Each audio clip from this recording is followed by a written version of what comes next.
Alright, so going on to example 3, which is the chemical company, again making two products because it's a two variable LP model. So there are two biodegradable products, ECOL and SUPERECOL, using the manufacture of dishwashing liquids. So for the, and then as usual, we've got our different types of resources that they use. So I'm gonna jump straight into like the different kind of resources, but there is a few different things in this model that we want to be able to pay attention to. So I'm just kind of going to read through the problem first. So for the coming week, the production manager has required that the total amount of the two products must be 350 liters. So that's one constraint. One client has already placed an order for 125 liters of Super Eco, which must be satisfied. That's another constraint. The time that's required to process 1 liter of Super Eco is 30 minutes, where 1 liter of Eco requires only 15 minutes. So that tells me we've got some kind of time constraint. And then it says the factory can process the products for 150 hours over the coming weeks. The machinery is run to do blah blah blah blah. So so right now we've got three constraints, and one of them is and the last one is a time constraint. So what I want to do first, what I want to do first is that, as like before, I want to be able to assign my variables. So the variables in this case, like before, it's gonna be the two products that we are making. So decision variables, and like before with my standard naming system, I'm just gonna make it E. And then now the other thing I haven't mentioned in the previous two examples is that one thing that's important when you're defining your decision variables is that you also need to define the units of whatever it is you're assigning the decision variables to. So in this case, we've got equal and super equal. So it looks like the measurement, if we look at the measurements, it's in liters. So just for starters, we're just gonna go with liters. So we're gonna make E is defined as the number of liters of equal to be produced.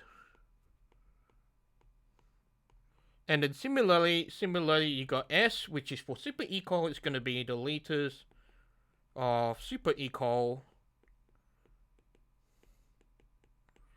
to be produced.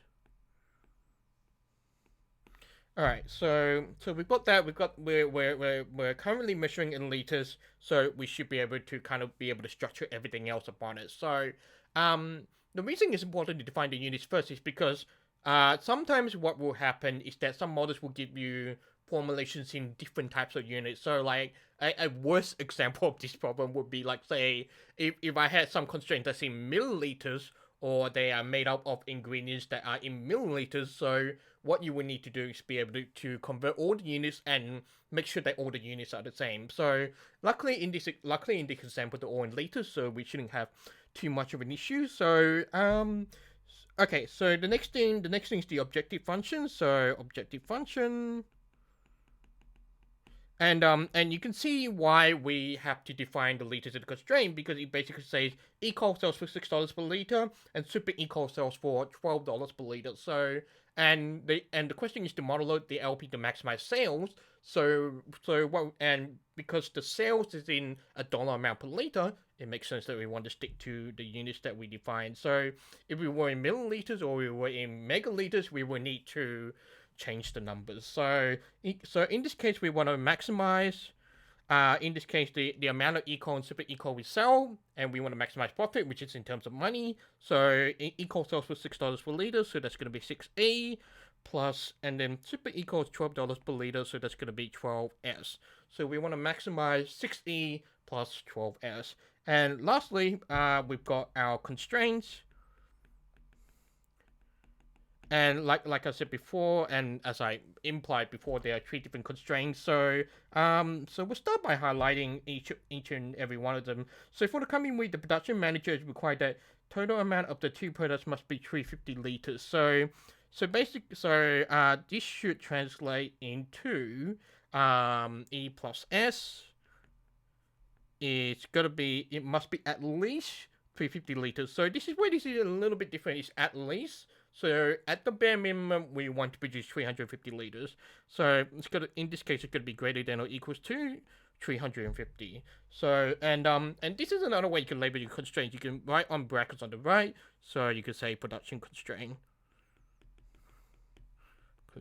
I'll just put production because constraint is already implied. So, again, you can put the label before or after the constraint, doesn't really matter. So moving on to the next one, I'll use a highlighter in a different color. One client has already placed an order for 125 liters of SUPERECOL, which must be satisfied. So to write down the constraint, so one client has already placed an order for 125 liters of SUPERECOL, which must be satisfied. So there's two different ways you can interpret this one. But let me first write it down. So it's going to be S is SUPERECOL. We want at least 125 liters. So it's one. So I'm gonna put a greater than or equal to 125. Now, the reason that the other interpretation that you could just write it as S equals 125.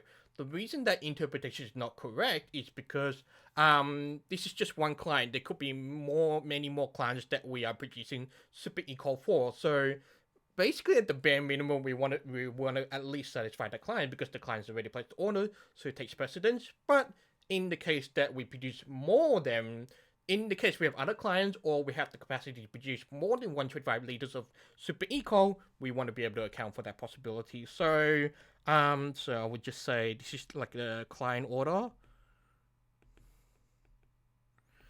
and then time, and then lastly is the time constraint. So the time is required to process 1 liter of SUPERECOL 30 minutes, where 1 liter ECOL requires only 15 minutes. So note that the units here are in minutes, but it says the factory can process the products for 150 hours. So here we got minutes, but we've got a resource constraint in hours. So we want to convert. Well, we can convert everything to minutes, or we can convert everything to hours. So I'm going to convert everything to hours because it's a bit easier there. So 30 minutes is 0.5 of an hour. So 1 liter SUPERECOL, that's 0.5 S. And it was 1 liter of ECOL requires only 15 minutes. So that's going to be plus 0.25 of the E. And then that's going to be, the factory can process the products for 150 hours. So this is where we're assuming there's a maximum of 150 hours, and the limit is kind of implied by the nature of the question. So this is going to be less than or equal to 150. So so that's time constraint. So that's the constraint on time. You'll have to excuse my trying to write quickly here. Okay, so now with the constraint like that, you can actually you can multiply the whole equation tree by 4 if you want to make it a little easier. So in this case, this would be multiply both sides by 4, so that will be 2s plus e is less than or equal to 150 times 4, which is 600.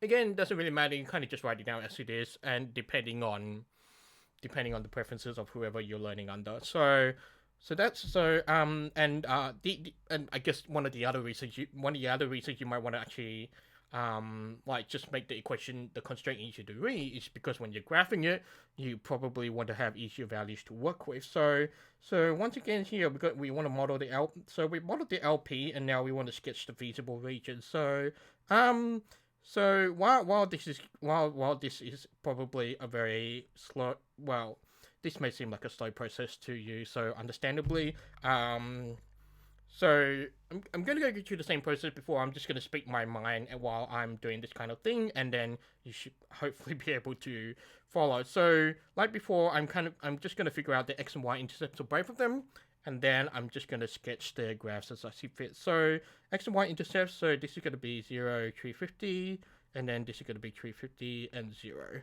And it's going to be greater than, so I want an arrow that's going to be going up and outside. And then S is greater than or equal to 125, so I don't need intercept, so that's going to be a straight line. So one thing I forgot to do is actually to label my axis with whichever one I want on the x-axis and one on the y-axis. So here I want E on the x-axis, S on the y-axis. This actually doesn't matter as long as you label your axis, but usually with two variable LPs, it's like the first one's going to be the x, the second one's going to be the y, and that's kind of like the default. It's going to be my default way of doing things. So so we just need the x and y intercepts of this second one. So if I set if I set E to 0, just noting that they're the other way around. So if I set E to 0, then S is going to be 300. And then if I set S to 0, E is going to be 600. So that's going to be 600 and 0. And then just to make things, there's going to be E and then S, E and then S. Okay, so so we've got enough to sketch all our functions. So I'm just gonna jump right into that. So we've got 600 and 0, so I'm gonna start with that one. So let's say they set like 300, 600, and then that's down to 300. So it's gonna kind of just cut across like that. That's 600, that's 300, and then so this one is I'm going to rearrange that equation. E plus 2s less than or equal to 600. And then so that's going to go down this way. And alright, so now I've got E plus s. I'm looking at the first constraint. E plus s is greater than or equal to 350. So I know that it's going to be like another diagonal line, kind of just with a relatively nice distance in between them. So it's going to look like that, 350, 350, and I'm going to label this one E plus S is greater than or equal to 350, and because it's increasing, the arrow is going to go up that way. So and then the lucky last one is S greater than or equal to 125. So 125 is so it's just under half of 300, and then that's going to be 125, and you don't really need to label this one, but I'm still going to do it for safety's sake. So arrow goes out that way. So that doesn't even look like an arrow. Oop. I don't know what happened there, but we'll keep on going. So S is greater than or equal 125, and the arrow is going out that way. Okay, so you can kind of see there that if you kind of just look at all the combinations of the arrows, you'll be able to suss out the feasible region, and so it just ends up being in here. So and then like before, you can always check that on Desmos and just to make sure that your graphing is correct. And if my graphing is wrong, well, you won't be seeing this video anyway. So so that's an example 3. So the difference in this one that I want to highlight is the difference between the two units. So and how important it is to define the units and make sure that everything else is consistent within those units. So that's the third or fourth example, so I will see you on the next video.